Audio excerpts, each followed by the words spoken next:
Dieu nous a établis. Tu as des responsabilités. Tu as ta foi qui doit grandir. Serviteur de Dieu, sers Dieu. Sers le Seigneur. Sors de la bassesse. C'est ce qu'on appelle la bassesse. Tu as vu le pasteur Frédéric, tu as vu le pasteur Christ, tu as vu maman Antel, tu vois, moi je pense que non, tu n'es pas un interprète. Je pense que tu deviens un analyste.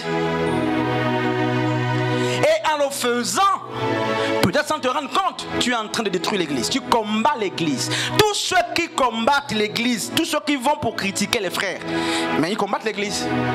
Critiquer les sœurs, ils combattent l'église. Répandre les rumeurs, ils combattent l'église. Et l'objectif pour eux c'est quoi? Et puis Jésus a dit, les pharisiens n'entrent pas, ils empêchent aussi que les autres rentrent. Tu ne rentres pas, tu n'es pas appliqué, tu n'es pas impliqué, mais tu travailles pour que ceux qui sont appliqués, ceux qui sont intéressés par l'ordre de Dieu, sortent. Toi tu n'es jamais rentré. Tu as un poison. Je te pose une question peut-être pour finir. Il y a combien d'âmes que tu as sauvées depuis que tu es là? Mais quelle est la facilité que tu prends pour détruire les âmes que Dieu envoie, ou les âmes pour lesquelles les frères et les sœurs, n'est-ce pas, souffrent? Le ministère, ça c'est un mauvais ministère. Ça c'est un mauvais ministère. Et des gens comme ça, à moins qu'ils ne se convertissent, leur départ, il faut acclamer. Il faut dire à Dieu, préserve-les. Il ne faut pas qu'ils se perdent. Mais en fait, sauf si Dieu les envoie pour éprouver, ou pour un temps. Et après, on comprend autre chose. Mais vous ne pouvez pas demeurer des méchants, frères et sœurs. Quel est le luxe que tu as de laisser ce pourquoi tu es établi responsable? Tu ne fais rien de ça. Tu ne fais rien de cela. Les rendements sont quasi nuls. Nous t'attendons là. Mais toi, tu t'es fabriqué une autre responsabilité. Celle de médire, d'accuser, de maudire, de calomnier. Tu ne travailles pas pour l'église, mais tu travailles contre l'église. Frères et sœurs, faisons attention. Qui te paye pour ça? Mais c'est une honte. Et moi je m'assois, je me dis, mais Seigneur, qu'est-ce qui se passe là? Oh, c'est quoi? Qu'est-ce qui se passe? Oui, bien sûr, mais c'est quoi? Qu'est-ce qui se passe? Est-ce que c'est le même Jésus qu'on a croisé, qui fait que tu sois en colère tout le temps, qui fait que pour tout tu te fâches, qui fait que pour tout tu parles mal? Non, c'est pas le même Jésus. Sauf si la foi qu'on est. C'est pas le même Jésus qu'on a connu. Le Jésus que nous prêchons, pasteur Frédéric, à moins que je me trompe, et si je me trompe, reprenez-moi. Il a dit, heureux serez-vous lorsqu'on dira de fausses choses à votre sujet. Il dit, heureux êtes-vous. C'est le Jésus là que nous prêchons. Heureux êtes-vous lorsqu'on va vous calomnier et vous accuser. Ce n'est pas le Jésus de la riposte. Nous ne prêchons pas un Jésus qui nous apprend à aller seulement sur les frères et les sœurs pour accuser ou critiquer. Non, frère, nous avons mieux à faire. Je veux que tu évangélises. Je veux que tu travailles. Je veux que tu visites les orphelins, les pauvres, les frères. Les attitudes des poussins, ce n'est pas à l'église qu'on doit les trouver, frères et sœurs. Puisque le chant l'a dit clairement, nous ne sommes pas des poussins. Des rumeurs. Les rumeurs contre des rumeurs.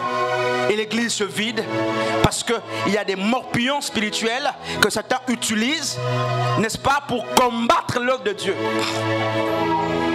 Et nous voyons ça, mais c'est ce qui se fait, frères et sœurs. Même les nouveaux sont informés. Parce que leur bienvenue, c'est les calomnies. Il y a mieux à faire. Parlez du royaume. Parlons de l'évangile. Même aux nouveaux venus. Et quelqu'un me disait, mais pasteur Christ, qu'est-ce qui peut faire que l'église se vide? Quels sont les facteurs? Je dis, vous lui avez donné beaucoup de facteurs. Mais après, j'ai compris que les chrétiens ou les gens de l'intérieur sont même un gros facteur qui peut combattre, n'est-ce pas, ce qui arrive. Ils veulent la paix, ils ne trouvent pas la paix. Ils veulent le repos, ils ne trouvent pas le repos à l'église. Soit disant des chrétiens, des maillots ou des noms. Je pense que les coordinateurs, les anciens doivent veiller pour que chaque chrétien ait son haut. Son maillot, on écrit chrétien. Et là, ça va être encore mieux. ça ne colle pas. Tu es responsable si tu ne fais jamais. Mais tu brilles ailleurs par le mensonge, l'arrogance, l'impolitesse, le mépris, les calomnies, les médisances. Moi je vois, frère, même quand je ne parle pas, là je vous dis ça clair. Je vois, je sais, j'entends, mais j'ai des priorités. Je connais un frère, je vous dis, hein. Moi je peux te dire ce que tu as dit. Ce que tu dis là. Mais c'est les choses de la basse-cour, on a chanté. J'ai la méditation. J'ai une vision. Pourquoi tu me perturbes? Frères et sœurs, Dieu t'a établi pourquoi? Dieu t'a établi pourquoi?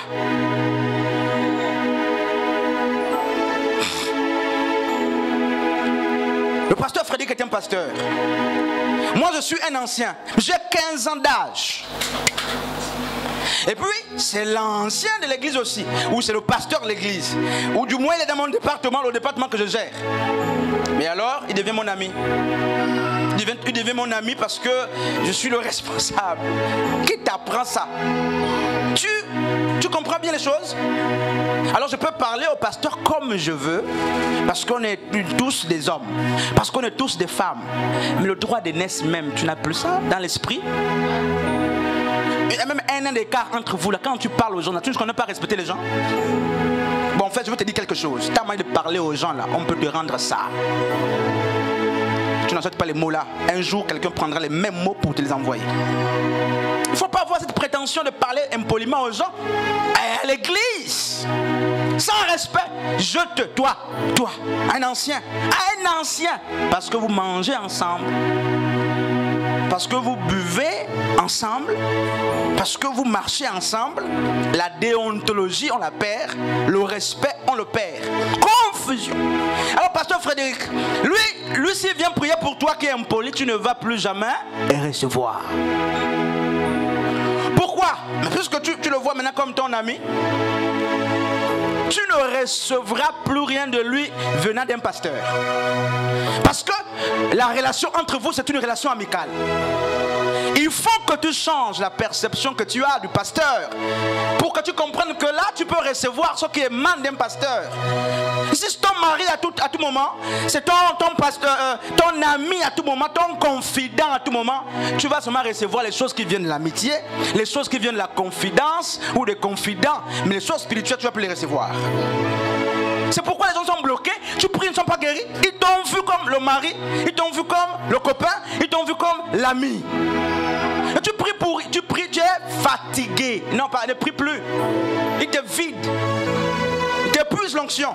Tu es fatigué. Ne prie plus pour elle ou pour lui. Il doit changer la perception face à toi pour qu'il reçoive.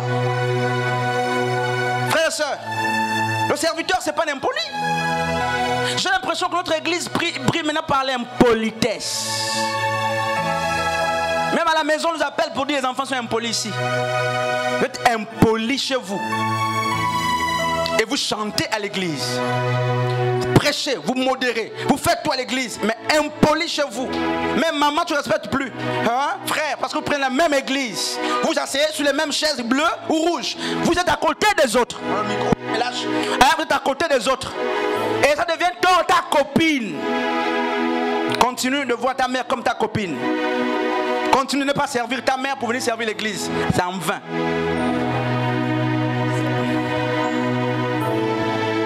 C'est quel comportement, frère?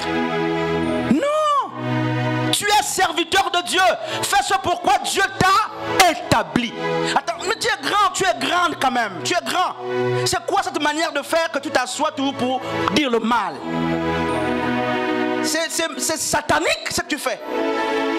Alors quand tu viens, tu ne me parles de maman Astrid là, c'est pour que je fasse quoi? Quand tu veux, tu me parles de maman Ashley, c'est pour que je fasse quoi? Tu veux, tu me parles de maman Anne, c'est pour que attends, tu veux que je vois, je ne vois pas. Moi, je joue à ce jeu-là. Hein.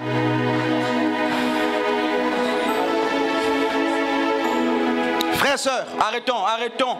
Nous sommes des frères, nous sommes des sœurs. Ne divisons pas le corps de Christ. Ne divisons pas le corps de Christ. Maintenant, frère Teddy, je te pose personnellement la question. Tu vas m'aider à répondre pour ne pas que l'église m'accuse. Lorsque tu te lèves, un exemple, c'est pas lui, hein, le pauvre frère, il n'est pas dedans. Oui, je vais poser la question. Non, on commence par ici. Quand tu viens me parler tout le temps des autres, c'est pourquoi? Tu es méchant. Moi, quand je t'écoute là, moi, quand je t'entends parler ça sur les stades, non? C'est la diplomatie pastorale. J'écoute tout le monde, hein, frère.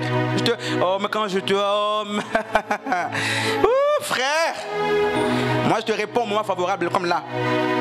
Alors, c'est pourquoi, quand tu viens me dire, la soeur Gaëla a fait ça. Lundi, mardi, Maman Street, tu vois. Mercredi, oh, Maman Sandrine, oh, frère. Jeudi, Pasteur Frédéric. Bon. Tu veux quoi? Bon, hein? Tu veux que je fasse quoi? Bon, frère Teddy, objectivement, lorsqu'on fait ça, c'est pourquoi?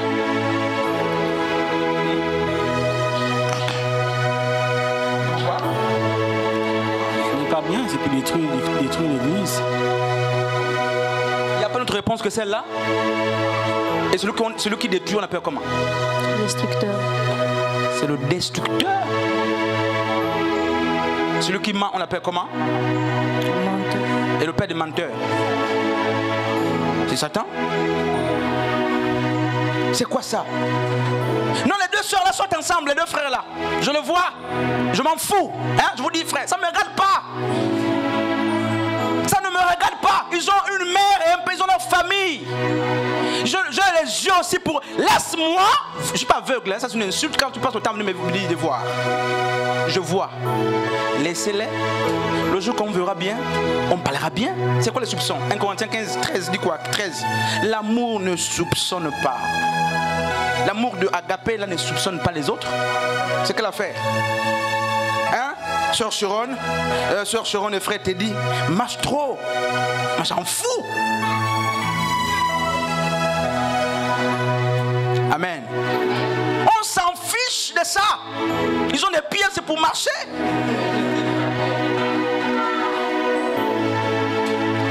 Frère, l'église n'est pas établie pour voir comment les gens marchent.